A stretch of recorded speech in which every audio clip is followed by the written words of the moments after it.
আমাদের আজকের এই মেইন গেটে আমরা যারা অবস্থান করছি তার ডান পাশে আপনারা যারা অবস্থান গ্রহণ করেছেন সেই চোখ যতদূর যায় ততদূর আমাদের ছাত্র দলের নেতাকর্মীরা রয়েছেন, আপনারা সেভাবে আপনাদের অবস্থান ধরে রাখুন এবং বাম পাশেও ঠিক একইভাবে আমরা আমাদের অবস্থান ধরে রাখব। আজকের এই আমাদের যে উদ্দেশ্যে কর্মসূচি, ইতিমধ্যে সকাল থেকে প্রায় সন্ধ্যা হতে চলল, এখন পর্যন্ত আমাদের দাবির পক্ষে তাদের কোনো প্রকার কোনো সিদ্ধান্ত আমরা জানতে পারিনি। আমরা আরো কিছুক্ষণ এখানে অবস্থান করব। আমরা দাবি আদায়ের জন্য এখন আলটিমেটাম দিচ্ছি না, আমরা কিছুক্ষণের মধ্যে আলটিমেটাম দিতে বাধ্য হব। যদি আমাদের দাবি আদায় দ্রুততম সময়ে না হয়, আমরা আর এই রাস্তায় অবস্থান না করে আমরা মেন গেটে অবস্থান। ভবিষ্যৎ হোক নিরাপদ, বিনিয়োগ হোক বিশ্বস্ত, আর আমার পছন্দ সল্ট বে। ওয়েলকাম টু সল্ট বে। এই সকাল থেকে এখন পর্যন্ত আমরা এই দীর্ঘক্ষণ আমাদের এই হাজার হাজার নেতাকর্মীরা এখানে সকালের নাস্তা কিংবা দুপুরের কিছু না খেয়েই আমরা এখানে অবস্থান গ্রহণ করছি। এসে খাওয়া দাওয়া করে একটি বিশেষ রাজনৈতিক গোষ্ঠীর এজেন্ডা বাস্তবায়ন করবে, ছাত্র দল তা মেনে নেবে না। ইতিমধ্যে আমার ছাত্র দলের প্রিয় ভাইরা, আপনারা যে আজকের এই অবস্থান কর্মসূচি সফল হয়েছেন এবং যৌক্তিকভাবে একটি সময় উপযোগী কর্মসূচি ছিল, তা প্রমাণ হয়েছে।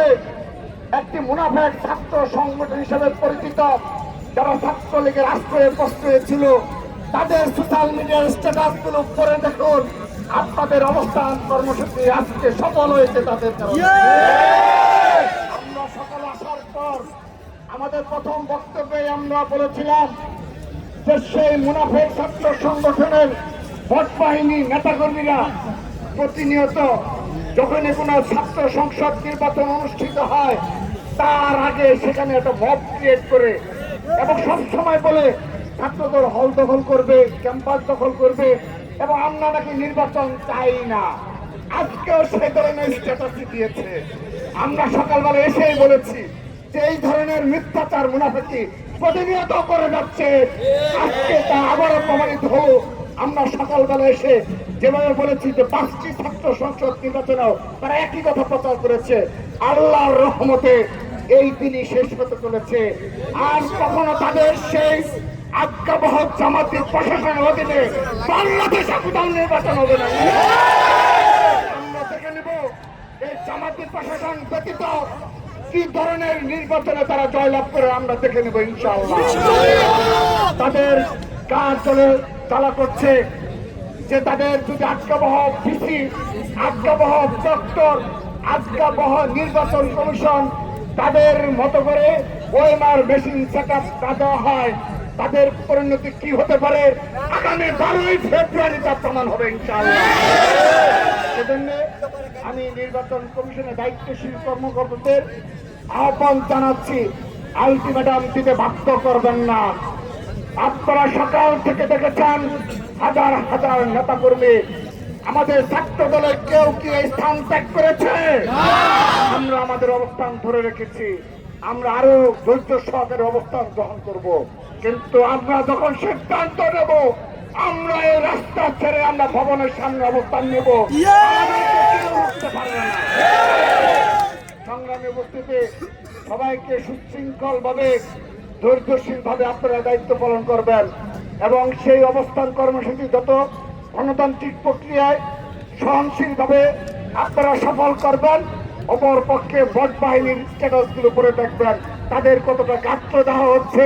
তারা ইতিহাসে এরকম কর্মসূচি দেখে নাই যে নির্বাচন কমিশনের অভিমুখে কোন পূর্ব ঘোষণা ছাড়াই একদিনের নোটিশে হাজার হাজার ছাত্র দলের নেতাকর্মী অবস্থান গ্রহণ করতে পারে।